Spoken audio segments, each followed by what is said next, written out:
All right, everyone. Yesterday, Asura asked in the comment section whether or not you should even do MSE if you're not willing to do SFOT or something on the bottom, the lower jaw, to expand the lower jaw alongside the upper jaw. What's he getting at? This is a really good question. It's an important question, and it's one that I've been trying to emphasize a lot recently with people. You can't do MSE, at least not like I did it, which is to say aggressively. You can't do MSE aggressively unless you have a plan for the lower. All right? You can't just blow open your maxilla with MSE and not have a plan for how am I going to get my lower jaw to match my upper jaw so that I have proper occlusion when all this expansion is done with MSE. This is a huge issue that I'm seeing a lot with adult orthodontic appliances. I'm seeing it a lot with AGA, and I'm seeing a lot of ignorance around this with MSE as well. These appliances, all they do is they expand the maxilla.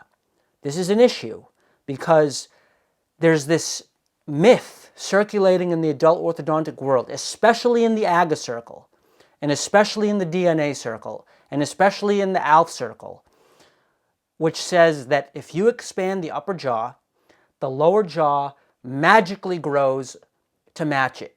There's this idea that the body has this kind of brilliant, magical bioprocess where it knows when the maxilla is growing or expanding, or in the case of AGA or the other tooth-borne appliances, really just the teeth are coming forward, actually.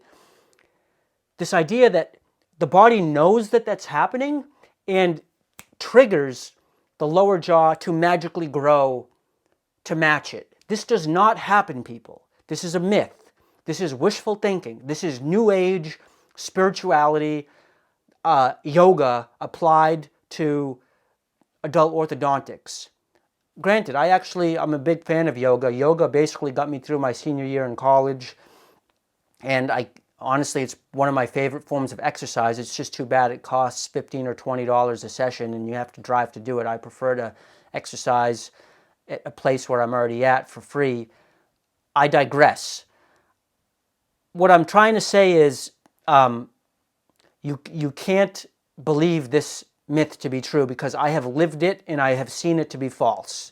It's a nice idea. It's a nice thought. We all want to believe that the body is this perfectly designed, divine machine, more brilliant than anything a human could ever think up, that has its own built-in healing mechanisms, and to some degree it does. But it does not magically grow the mandible to match the maxilla.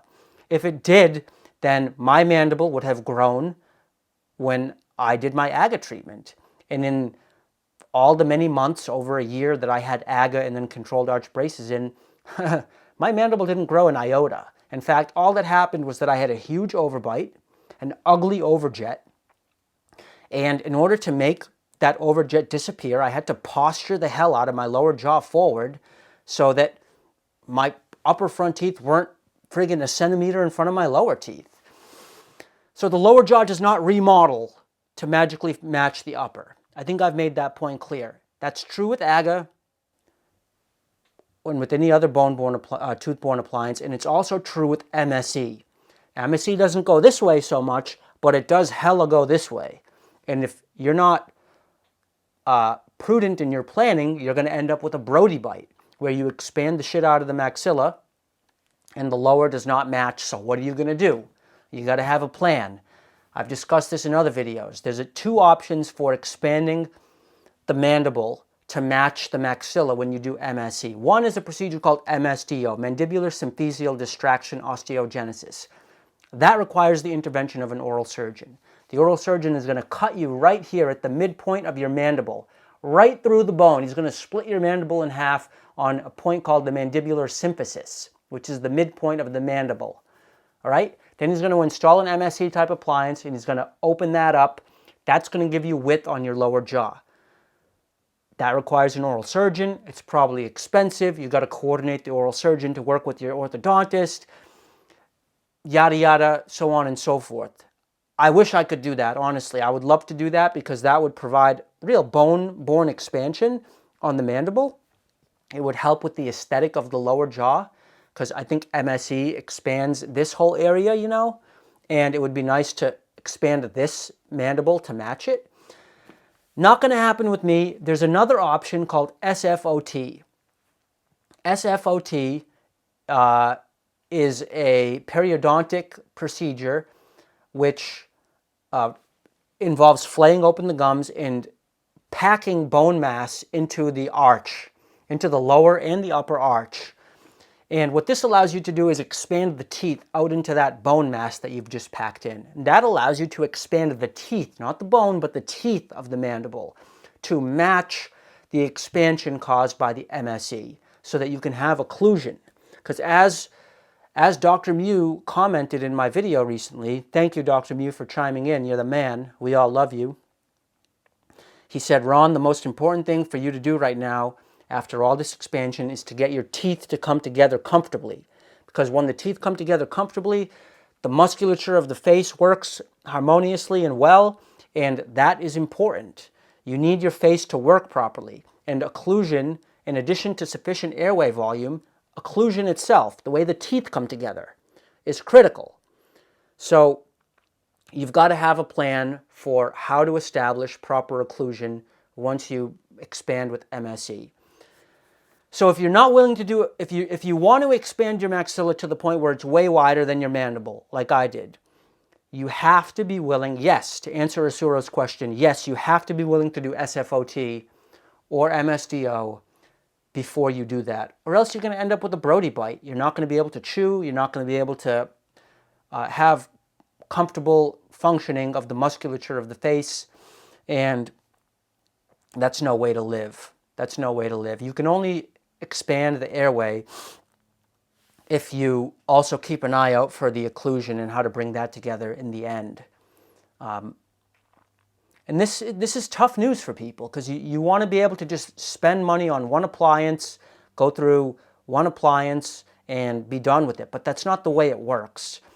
MSE, at least for me and probably for most people who want to expand as aggressively as I do with MSE, you're going to have to budget financially and with time and energy